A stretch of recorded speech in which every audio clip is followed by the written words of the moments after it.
Okay, so welcome to episode 4 of Making the Leap videos. I just want to keep this one a very brief one. I'm just going to go through my top most annoying things that I've found to Revit on a day-to-day basis, and it's some things that you want to look out for, especially when you're doing your first project. So what's annoying about Revit? Here are my details. If you've not seen anything before, as I'm a freelancer, I started looking at Revit in 2013 and then started using it in 2017 for some of my clients, and I mainly use it on bespoke housing projects. Okay, so here are my contact details. If you've got any questions, you can get in touch with me via email or socially. And so yes, this is the episode 4 on Making the Leap videos. Okay, so what's annoying? So just the first thing I wanted to just sort of point you out to is once you've gone past the planning stage, so once you've gone past this sort of level and you're getting into the detailed construction for building regulations. So I've got my section here. Revit, when you do the sort of initial GAs, I should say, in the section view, you don't get all the coursings, so you have to add detailed components or repeating detailed components.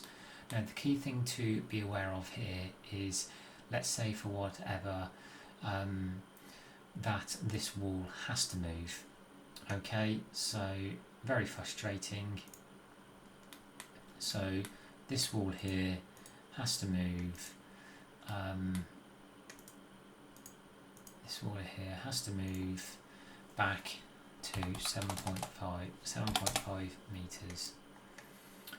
Okay, so in your section, basically, very frustrating is that everything that you have overlaid is not stuck to this parametric element. Now that is just really frustrating, and there have been times when that has needed to happen.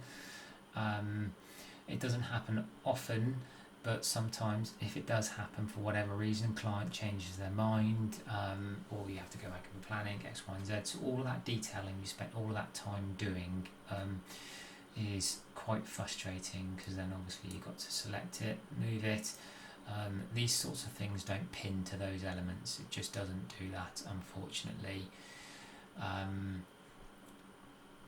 One of the other main things that I just wanted to make you aware of is if you are drawing up an existing building in Revit, and it's really to save yourself a bunch of time at the as proposed stage, is to understand exactly what needs to be demolished. Reason being is that I've got an existing view here where, let's just say that for the project we're going to be punching a hole in this wall and coming out of an extension. Okay, so we're in the new phase now, and you want to make a wall. Just get rid of that. You want to make a wall. Just please bear with me. I have all the details on another screen. Let's just say we're putting a low wall down, and we want to put a wall down here like this. Just going to turn that to 2 meters so you can see the cut fill of it. Okay, so on the existing west elevation, it's not there. Fine. But let's just say we want to go here and we want to put a hole in this wall to come through here. Okay. Now, one of the most frustrating things of Revit is that obviously you can do a wall opening. Select the wall. There's your wall opening. Okay. You walk through it. So in your new east view, there's the wall opening in the background there. Let's just hide that for a second, just hide that in this view. There's your wall opening right there. So here's the frustrating part. You did that in the new construction phase. So when you go to the east view, the whole opening is there. That is one of the most annoying things in the planet that I have had to come across with Revit. So basically, to get around this is that you might, for this wall, when you're doing it in the existing and you're drawing up the existing, you literally have to know what you're going to be taking down.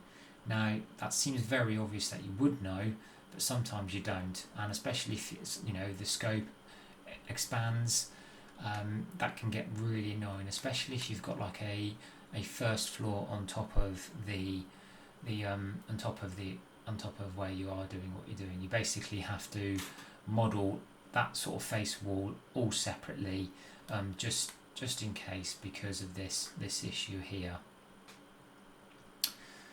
Okay, now the other thing I just want to make you aware of is the materials database. Now, the materials database is actually stored on your C drive. So what happens there is for whatever reason, because I've got my materials database, I don't tend to use these ones. They're okay, but they're not very well detailed. So I actually have a different texture archive. So what you just need to be aware of is that if that texture archive moves, or you change computers, or you want to email the file over, the textures do not go with the file that you're sending. So if someone was receiving this file, unless you send the textures to them and then they re-import it and link it, basically you could be sending across a file which has a lot of just dark shaded walls. That's incredibly frustrating. I've had to reinstall Revit a few times, and old projects that I did, I then literally had to relink all of the textures to it to get it back, and do some jiggery pokery because some things have changed between the versions. It's incredibly frustrating, and for that reason I tend to not use the realistic modes. I tend to use the hidden line modes and just do colours and hatches basically, because those are universal, those are inherent into the background. The only thing that I would say that is an issue there is when you come to the hidden line mode in Revit, and you flick between, in the hidden line mode, bear with me while I just change this to show complete.